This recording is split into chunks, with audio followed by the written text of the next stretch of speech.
హైదరాబాద్ లో కన్సల్టేషన్ మరియు 3,500 రూపాయల colour Doppler test Avis hospitals లో ఉచితంగా పొందండి. Welcome to Suman TV. నేను మీ సుమన్ టీవీ నాగ్. కోల్కతా ఇన్సిడెంట్కి సంబంధించిన దాంట్లో ఈరోజు కనుక మనం చూస్తే junior doctors post mortem report మీద కొన్ని అభ్యంతరాలు వ్యక్తపరుస్తున్నట్లు తెలుస్తోంది. అయితే ఇవాళ సుప్రీంకోర్టు హీరింగ్స్ తర్వాత కూడా చాలా విషయాలు వెలుగులోకి రావటం జరిగింది. అండ్ అక్కడ ఉన్నటువంటి గవర్నమెంట్ దీనిపైన ఏ రకంగా చూసుకున్నా కూడా జస్టిస్ త్వరితగతిన వచ్చే అవకాశం ఉందో లేదో అనేటువంటి ఆలోచనతోటి ఆ సైడ్ నుంచి కొన్ని నెగటివ్స్ కూడా చేస్తున్నాయి అనేటువంటి విషయాలు అయితే మనకు చూసేటప్పుడు కొన్ని అర్థమవుతూ ఉంటాయి. ఎందుకు ఇలా జరుగుతుంది, దీనికి సంబంధించినటువంటి వాటిల్లో వెనక హస్తం ఏముంది అని ఈరోజు మనతో పాటు హైకోర్టు అడ్వకేట్ రవీంద్రనాథ్ గారు ఉన్నారు. వారి మాటలు తెలుసుకుందాం. నాగరాజు గారు, జస్టిస్ ఫర్ అభయ, జస్టిస్ అభయ అని ఈ కేసు ఏదైతే గడిచిన కొద్ది 54 రోజులుగా ఈ కథనం ఏదైతే కంటిన్యూషన్ అవుతుందో, నిన్న నిరసనకారులకు కూడా ఉవ్వెత్తున వాళ్ళ యొక్క నిరసనలు కూడా తెలపడం జరిగింది. దీనికి సంబంధించి ఇప్పటివరకు ఉన్నటువంటి అప్డేట్స్ నేను మీతో పంచుకునే ప్రయత్నం చేస్తాను. ముందుగా సంజయ్ రాయ్ అండ్ సందీప్ ఘోష్ వీళ్ళిద్దరినీ కూడా నిన్న కంటిన్యూగా రాత్రి 12 గంటల వరకు కూడా విచారణ చేయడం జరిగింది. అంటే ఇప్పటివరకు సందీప్ ఘోష్ని కేవలం ఒక ఫైనాన్షియల్ అలిగేషన్స్, అదేవిధంగా అక్రమాస్తులకు సంబంధించి ఈడీ దర్యాప్తులు చేశారు. కానీ ఈ కేసుకు సంబంధించి అంటే కాలేజీలో ఏం జరిగింది, అంటే ఇప్పటివరకు ఉన్నటువంటి వాళ్ళ యొక్క ఎవిడెన్సెస్ అన్ని తీసుకున్నారు. అంటే ఇందులో కాలేజీలో సందీప్ ఘోష్ యొక్క హస్తం ఉందని ఎప్పుడైతే కన్ఫర్మ్ చేసుకున్నారో, ఈ కేసుకు సంబంధించి జస్టిస్ అభయ సంబంధించి ఏం మార్పులు జరిగాయి, ఇతను చేసినటువంటి ప్రవర్తన ఏమిటంటే పూర్తిగా మనకు వెలుగులో రానప్పుడు కూడా ఎక్స్క్లూజివ్గా ఓన్లీ రాత్రి 12 గంటల వరకు కూడా సందీప్ ఘోష్ని ఈ విచారణ చేసినట్టుగా తెలుస్తుంది మనకి. దీని మీద సంజయ్ రాయ్ని మాట్లాడడం జరిగింది, సందీప్ ఘోష్ని కూడా మాట్లాడడం జరిగింది.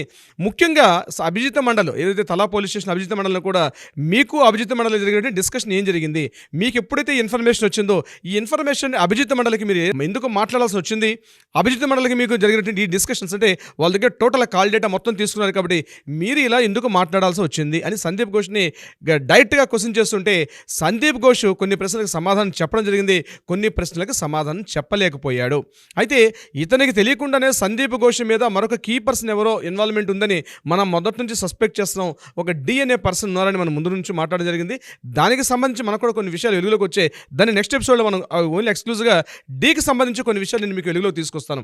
అయితే జరిగిన విషయాలు ఈ ఎపిసోడ్లో మనం మాట్లాడుకుంటున్నాం కాబట్టి దీనిలో సందీప్ ఘోష్కి ఎవరైతే ఇన్ఫ్లుయెన్స్ చేశారు, ఎవరి నుంచి తనకి ఆదేశాలు అందాయి, ఏ ఆదేశాలకు అనుగుణంగా సందీప్ ఘోష్ అలా ప్రవర్తించాడు అంటే కేవలం తనకు ఇండివిజువల్గా తను మాట్లాడడం జరిగిందా, ఎవరి ఆదేశాలైనా తీసుకొని మాట్లాడడం జరిగిందా అన్న విషయం మీదే కంటిన్యూగా రాత్రి 12 గంటల వరకు, అంటే బుధవారం రాత్రి మంగళవారం ఉదయం మొదలుపెట్టారు 10 గంటలకి, కంటిన్యూషన్గా రాత్రి కంటిన్యూగా నాన్ స్టాప్గా 14 గంటల పాటు అతనికి ఇంటరాగేషన్ చేశారు సిబిఐ పోలీసులు. అంటే దర్యాప్తుని ఇంకా వేగవంతం చేసుకునే వీళ్ళ ప్రక్రియలో నిజంగా మన నిన్న మంగళవారం రాత్రి జరిగినటువంటి ఏదైతే దర్యాప్తు ఉందో డెఫినెట్గా మాత్రం కీలకమైన విషయాలు రాబట్టారు సిబిఐ వాళ్ళు. అంటే ఇప్పటివరకు జరపలేదా సార్, కాదు జరిపారు. అవన్నీ ఎవిడెన్స్ అన్ని కలెక్ట్ చేసుకొని పెట్టుకొని డైరెక్ట్గా క్వశ్చన్ ఫామ్ పెట్టుకొని సందీప్ ఘోష్ ఇంటరాగేట్ చేశారు. అదేవిధంగా సంజయ్ రాయ్ని కూడా ఇంటరాగేట్ చేశారు. సంజయ్ రాయ్ చెప్పేది, సందీప్ ఘోష్ చెప్పేది కొంత విభేదించినట్టుగా ఉంది. అయితే ముందుగా మనం అనుకున్నట్టుగా సంజయ్ రాయ్ కేవలం అక్కడ వేరే పర్సన్ని సర్వీస్ చేయడానికి వెళ్ళలేదు, అభయని మర్డర్ చేసే విషయంలో కొంత కీలకమైన పాత్ర పోషించినట్టుగా కొన్ని విషయాలు మనకు వెలుగులోకి వచ్చాయి. అది ఎంతవరకు కన్ఫర్మేషన్ ఉంది, మనం కన్ఫర్మేషన్ చేసుకొని చెప్దాం నాగరాజ్ గారు దీనికి సంబంధించి. ఇంకొకటి ప్రధాన విషయం ఏంటంటే పోస్ట్ మార్టం అటాప్సీ రిపోర్టు. ఇక్కడ జూనియర్ డాక్టర్లు ఏదైతే ఇక్కడ నిరసన తెలుపుతూ ఉన్నారో ఇందులో భాగంగా నిన్న కొంతమంది జూనియర్ డాక్టర్లు వెలుగులోకి వచ్చి వాళ్ళ ఒక ఎవిడెన్స్ బయటికి ప్రెస్కి రిలీజ్ చేశారు. అందులో ఏంటంటే మేము అటాప్సీలో పార్టిసిపేట్ చేశాము, మా సంతకాలు కూడా ఉన్నాయి, మేము సంతకాలు పెట్టినటువంటి అటాప్సీ రిపోర్ట్ ఒకటి మనకు వచ్చింది. మన ఈ వీడియోతో పాటు అది కూడా ప్లే చేయండి నాగరాజ్ గారు. సో అటాప్సీ రిపోర్ట్ ఆ జూనియర్ డాక్టర్స్ ఏం చెప్పారంటే, మేము అక్కడ పార్టిసిపేట్ చేసాం. ఫోరెన్సిక్ డాక్టర్ డాక్టర్ అపూర్వ బిశ్వాస్ ఏదైతే మా యొక్క ఈ పోస్ట్ మార్టమానికి నేతృత్వం వహించాడో అతని క్యాప్టెన్ ఆఫ్ హెడ్గా ఉన్నాడు. మాతో పాటు గైనిక్ డాక్టర్స్ 2 ఉన్నారు. అదేవిధంగా న్యూరాలజీ డాక్టర్స్ ఒక డాక్టర్ పార్టిసిపేట్ చేశారు. ఫోరెన్సిక్ సంబంధించి డాక్టర్ ఈ అపూర్వ బిశ్వాస్ పార్టిసిపేట్ చేశారు. 2 రెసిడెంట్ డాక్టర్స్, ఒక పీజీటీ స్టూడెంట్ కూడా మాతో పాటు ఉన్నారని చెప్తూ ఒక 5 డాక్టర్ల సిగ్నేచర్, అంటే మొత్తం పోస్ట్ మార్టం రిపోర్ట్ వెలుగులోకి తీసుకొని రాలేదు, కొన్ని సుప్రీంకోర్టు గైడ్లైన్స్ వల్ల టోటల్ పోస్ట్ మార్టం రిపోర్ట్ తీసుకున్నప్పుడు కూడా కింద సిగ్నేచర్స్ అయితే ఏం పెట్టారు, మేము మేము దీన్ని కన్ఫర్మ్ చేస్తున్నామని చెప్తూ జూనియర్ డాక్టర్స్ యొక్క బృందం ఒక 5 సంతకాలు పెట్టిన ఒక లెటర్ని బయటకు రిలీజ్ చేయడం జరిగింది. దేనికి ఈ విషయం గురించి మనం ఎందుకు మాట్లాడుకుంటున్నాం అంటే, పోస్ట్ మార్టం మేము చేసేటప్పుడు మాకు తెలియకుండానే చాలా ఫోర్స్ మా మీద ఉంది.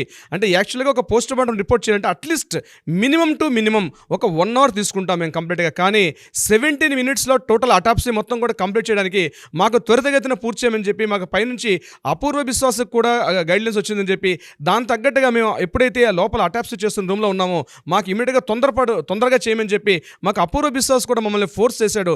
అందుకని మేము ఇమీడియట్గా చెక్ లిస్ట్ అంటే మాకు రాసుకునేటప్పుడు అటాప్సీని చేసేటప్పుడు ఎలా ఉంటుందంటే, ఒకరు చెక్ చేస్తుంటారు. ఈ టోటల్ అటాప్సీ రిపోర్ట్ మొత్తం కూడా వీడియోగ్రఫీ చేశారు.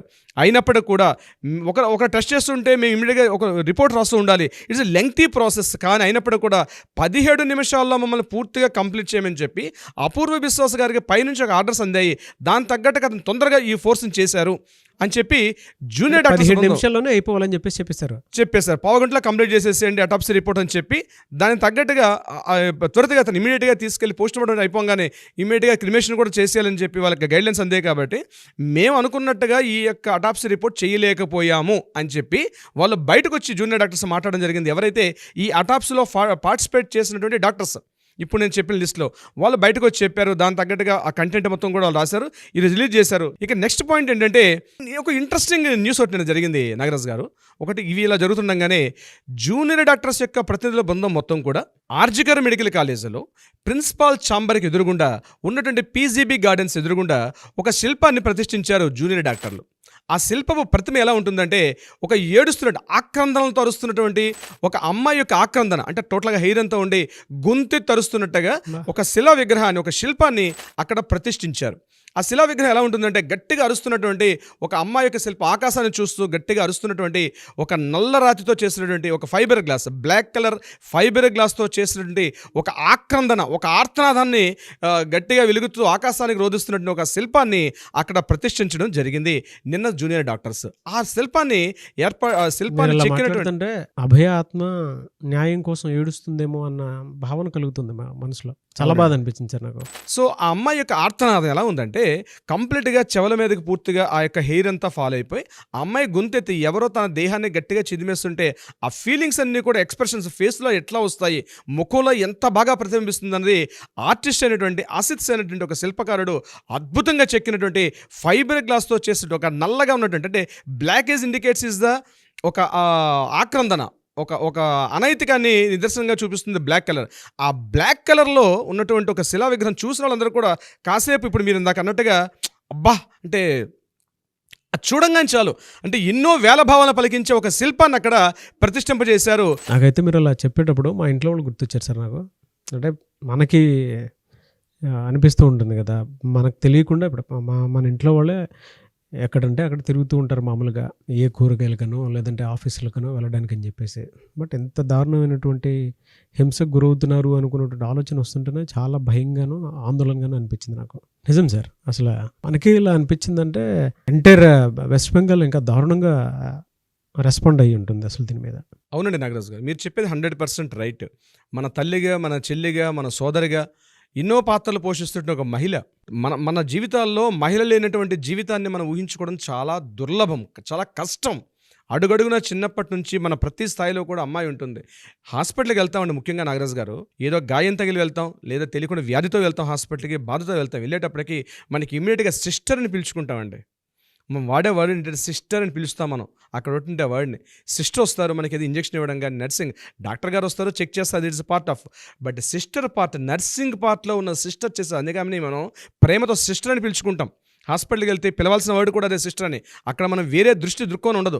కానీ ఎంత క్రూర మృగాలండి వాళ్ళకి, ఎట్లా అనిపిస్తుంది అసలు వాళ్ళకి. మనకి ఒంట్లో మనకి చీము నెత్తురు కాలుతుంటే దాన్ని కాటన్తో తుడిచి దాన్ని మొత్తం క్లీన్ చేసి ఆ గాయాన్ని పూర్తిగా శుభ్రం చేసి ఎప్పటికప్పుడు బ్యాండేజ్ చేసి చేసే పనులు ఇంట్లో మన తల్లి తర్వాత మళ్ళీ ఆ పాత్ర చేసే బాధ్యత ఆ సిస్టర్ని పిలిపించుకున్నటువంటి ఒక నర్సింగ్ వాళ్ళకి ఉంటుందండి నాగరాజు గారు. ఎగ్జాక్ట్లీ. అసలు అలాంటి హాస్పిటల్లో ఇంత దారుణ కృత్యం జరగడం అంది కలకత్తా ప్రజలు తట్టుకోలేకపోతున్నారు. తట్టుకోలేకపోతున్నారు. వాళ్ళ ఆవేశాన్ని ఎన్ని రకాలుగా కోర్టులు మాట్లాడుతున్నాయి, చట్టాలు మాట్లాడుతున్నాయి, గవర్నర్ రాజకీయ నాయకులు మాట్లాడుతున్నారు అయినప్పటికీ కూడా, కానీ సామాన్య ప్రజానీకం, సామాన్య వ్యక్తులు చాలా చాలా సెంటిమెంటల్గా ఉంటారండి. వెస్ట్ బెంగాల్ ప్రజలు చాలా సెంటిమెంటల్ పర్సన్స్. ఇది మనకి ఎన్నో వందల నుంచి కూడా తెలుసు. కానీ ఈ విషయం తట్టుకోలేకపోతున్నారు. ఈ యొక్క శిల్పం గురించి మనం మాట్లాడుకుంటే, ఎక్కడైతే ఈ శిల్పాన్ని ఏర్పాటు చేస్తారో ఆ శిల్పం కింద కొన్ని వర్డ్స్ రాయడం జరిగింది. ఆ వర్డ్స్ ని మీతో షేర్ చేసుకునే ప్రయత్నం చేస్తాను. కింద ఏం రాశారంటే, ఆగస్టు 9న అభయ అనుభవించిన క్రూరత్వానికి నిదర్శనంగా ఉద్దేశించబడినటువంటిది ఈ శిల్పం అని కింద ఉన్నటువంటి ఒక అక్షరాలతో, అంటే శిలాక్షరాలతో రాయడం జరిగింది. దానికి సంబంధించినటువంటి ఆ యొక్క ఇమేజ్ని చూస్తున్న నాగరాజు గారు, ఈ ఆగస్టు 9 నుంచి ఇప్పటి వరకు ఆ యొక్క జూనియర్ డాక్టర్లు ఎంత తపన పడుతున్నారో న్యాయం జరగాలని, మరలా తమ భవిష్యత్తుకి తమతో పాటు పనిచేస్తున్నటువంటి మిగిలిన వైద్యాధికారులు కావచ్చు, నర్సింగ్ సిబ్బంది కావచ్చు, మేము అనుభవిస్తున్నటువంటి బాధలు ఈ రాజకీయ నాయకుల యొక్క కుళ్ళు రాజకీయ నాయకులతోటి ఎంతగా చిదిమేస్తున్నాయి మా యొక్క జీవితాలని. ఇట్లాంటిది మరలా జరగకూడదు. జరిగిందేదో జరిగింది ఇప్పటిదాకా. ఇప్పటికైనా న్యాయస్థానాలు ముందుకు వచ్చి మాకు సరైన తీర్పు ద్వారా అటు అమ్మాయికి న్యాయం జరగాలి, మేము పనిచేస్తున్న మా వైద్య సిబ్బందికి కూడా సరైన భద్రతాపరం రక్షణ చేయడం ఉన్నప్పుడే మేము ప్రజలకు మరింత సేవ చేయగలుగుతాం అనే విషయం మీద వాళ్ళ శిల్పం దగ్గరకు వచ్చి మాట్లాడిన మాటలు చాలామంది వేలాది హృదయాలను రంజింపజేసాయి నాగరాజు గారు. ప్రీవియస్గా పనిచేసిన వాళ్ళు, ప్రస్తుతం పనిచేస్తున్న న్యాయవాదులు అందరూ కూడా కలిసి ఒక సమూహంగా ఏర్పాటి ఒక సెమినార్ని ఏర్పాటు చేసుకున్నారు నిన్న వెస్ట్ బెంగాల్ నుండి రవీంద్ర సదన్ బిల్డింగ్లో. వీళ్ళక్కడ చెప్పింది ఏంటంటే, రాష్ట్రంలో నాట్ ఓన్లీ వెస్ట్ బెంగాల్ కాదు, ఎక్కడైనా సరే దేశంలో కావచ్చు, ఎక్కడైనా సరే న్యాయాధికారులు కావచ్చు, న్యాయవాదులు కావచ్చు, న్యాయాన్ని పోరాటం చేస్తారు, న్యాయాన్ని ప్రతిష్ఠింపజేస్తారు రాష్ట్రంలో శాంతి భద్రతల నిమిత్తం. ఎప్పుడైతే రాజకీయ వ్యవస్థ భ్రష్టు పట్టిపోతుందో అప్పుడు జ్యుడిషియరీ వ్యవస్థ దాన్ని న్యూట్రలైజ్ చేయడానికి పనిచేస్తుంది. కానీ ఈరోజు రాష్ట్రంలో పరిస్థితి ఏంటంటే, ప్రతి చిన్న విషయాన్ని రాజకీయ నాయకులు పరిపాలిస్తున్నారా, జ్యుడిషియరీ వ్యవస్థ పరిపాలిస్తుందా? జ్యుడిషియరీ వ్యవస్థ పరిపాలించే పరిస్థితి కాదు. ప్రతి విషయానికి ఈరోజు దేశంలో ఎంత సెన్సిటివ్ అయిపోయిందంటే నాగరాజు గారు, వాళ్ళు మాట్లాడిన మాటలు నేను చెప్తున్నాను, ఎంత సెన్సిటివ్ అయిపోయిందంటే ప్రతి చిన్న విషయాన్ని కూడా జ్యుడిషియరీ మీద ఆధారపడాల్సిన పరిస్థితి వచ్చేసింది. మనం ప్రతి విషయానికి రాజకీయ నాయకులు ఏం చేస్తున్నట్టు, మన ద్వారా ఎన్నుకున్నటువంటి నాయకులు, మంత్రులు, మినిస్టర్లు వీళ్ళు చేస్తున్న పని ఏమిటి? మేము చేయాల్సిన పని మేము ఎంతవరకు? ఎప్పుడైతే రాజకీయ నాయకులు తప్పుదో పడతాయి, ఎప్పుడైతే బ్యూరోక్రాట్స్ తప్పుదో పడతాయి, వాటిని సమన్యాయం చేయడానికి ఉంటుంది జ్యుడిషియరీ వ్యవస్థ. కానీ జ్యుడిషియరీ వ్యవస్థ పరిపాలన ఎప్పుడు చేయదు. ఈ విషయాన్ని ప్రజలు గుర్తించాలి. కేవలం మేము దిశానిర్దేశం మాత్రమే చేయగలుగుతాం తప్పించి పరిపాలన చేసే పరిస్థితి మాది కాదు. కానీ రాజకీయ నాయకులు భ్రష్టత్వాన్ని పొందినప్పుడే ఇటువంటి అగాయిత్యాలు బయటకు వచ్చే వెలుగులోకి వస్తాయి. ఈ విషయాన్ని వాళ్ళు ఎందుకు మాట్లాడాల్సి వచ్చిందంటే నాగరాజు గారు, ముఖ్యంగా ఈ సెమినార్ హాల్లో ఉన్నటువంటి న్యాయవాదులు, ఎప్పుడైతే ఈ అభయ సంబంధించినటువంటి ఇష్యూ కంటిన్యూగా 53 రోజులుగా ఎప్పుడైతే డిస్కషన్ అవుతుందో, జూనియర్ డాక్టర్ల మీద, అంటే ప్రభుత్వ వ్యవస్థ, అంటే ఆల్రెడీ ఉన్నటువంటి గవర్నమెంట్ కాలేజీల్లో పనిచేస్తున్నటువంటి ప్రభుత్వ అధికారుల మీద, అదేవిధంగా పనిచేసే స్టూడెంట్స్ మీద మెమోస్ వెళ్తున్నాయి. స్టూడెంట్స్ని ఎగ్జామ్స్కి రానివ్వకుండా మీరు కానీ పార్టిసిపేట్ చేస్తే, అందులో నిరసనలో పార్టిసిపేట్ చేసిన అదేవిధంగా మీరు అభయకు సంబంధించి మీరు ఏ రకమైన కార్యకలాపాలు మీరు పార్టిసిపేట్ చేసినట్టయితే మిమ్మల్ని కాలేజీని సస్పెండ్ చేస్తున్నాం, మీకు ఎగ్జామ్స్లో పార్టిసిపేట్ చేయనివ్వం, మీకు ఎగ్జామినేషన్లో పాటు మిమ్మల్ని ప్రమోట్ చేసే అవకాశం కూడా లేకుండా మిమ్మల్ని అంటే ఒక దమన నీతి అంటారు చూసారా నాగరాజు గారు, అంత దమన నీతి ఈరోజు కూడా మమతా బెనర్జీ ప్రభుత్వం ఆ రాష్ట్రంలో ప్రవర్తిస్తుంది. ఒక పక్క సుప్రీంకోర్టు ఇంత దీన్ని సుమోటోగా తీసుకుని మాట్లాడుతున్నప్పటికీ, కలకత్తా హైకోర్టులో డిస్కషన్ అవుతున్నప్పటికీ కూడా, సెల్డా కోర్టులో డిస్కషన్స్ అవుతున్నప్పుడు కూడా, దేశవ్యాప్తంగా ఉన్నటువంటి ఎంటైర్ టోటల్ ప్రజలందరూ కూడా ఈ ఇష్యూ గురించి మాట్లాడుకున్నప్పుడు కూడా, మమతా బెనర్జీ ఇప్పటికి కూడా ఒక రాష్ట్ర ఆరోగ్య శాఖ మంత్రిగా తన విధి విధానాలు చేయడం మానేసి పూర్తిగా స్టూడెంట్స్ ఎవరినైతే దమన నీతితో అంచే ప్రయత్నం చేస్తున్నారు తప్పించి వారికి ఒక దిశానిర్దేశం ప్రయత్నం చేయలేకపోతుంది. దీనికి ఉద్దేశించి ఈ యొక్క న్యాయవాదులందరూ మాట్లాడింది ఏంటంటే, రాష్ట్రంలో జ్యుడిషియరీ వ్యవస్థ కేవలం మేము దిశానిర్దేశం చేయగలుగుతాం, ఈ చట్టాలు ఎలా ఉన్నాయి న్యాయం చేయగలుగుతాం తప్పించి పరిపాలనా యంత్రాంగాన్ని మాత్రం చేసే డ్యూటీ మాది కాదు. ఇప్పటికైనా ప్రజలు తెలుసుకోవాల్సిన ఆవశ్యకత ఉంది. మమతా బెనర్జీ గారు ఇమీడియట్గా బయటకు వచ్చి ఈ విషయం మీద ఆరోగ్య శాఖ మంత్రిగా రిజైన్ చేసి బయటకు వచ్చి ఒక ముఖ్యమంత్రిగా కంప్లీట్గా శాంతి భద్రతలు ఎప్పుడైతే ఏర్పాటు చేయగలుగుతుందో ఈ విషయం అనేది అప్పుడు ఆగుతుంది, కొత్త చట్టాలు అమల్లోకి వచ్చే ప్రయత్నం చేస్తుందని చెప్పి న్యాయవాదులు మాట్లాడుకోవడం జరిగింది నాగరాజు గారు. ఏదేమైనా దీనికి సంబంధించినటువంటి వాటిలో లోతుగా ఆలోచించాల్సి వస్తే మన మనోవేదన, మన సంబంధించినటువంటి ఎమోషన్స్ చాలా ఎక్కువ ఉన్నాయి. నేచర్లో ఆడవాళ్ళు అంటే ప్రకృతితో పోల్చి చూస్తాం మనం ఒక్కొక్క దేవతలాగా. దీనికి సంబంధించినటువంటి వాటిలో ఇక అమ్మవారి నవరాత్రులు కూడా నడుస్తున్నాయి కాబట్టి ఆవిడే చూసుకోవాలి ఏ విధంగా ఉంటుంది అనేది. ఏదైనా we want justice, we demand justice. Thank you so much Ravindranath garu. Thank you so much Nagaraju గారు.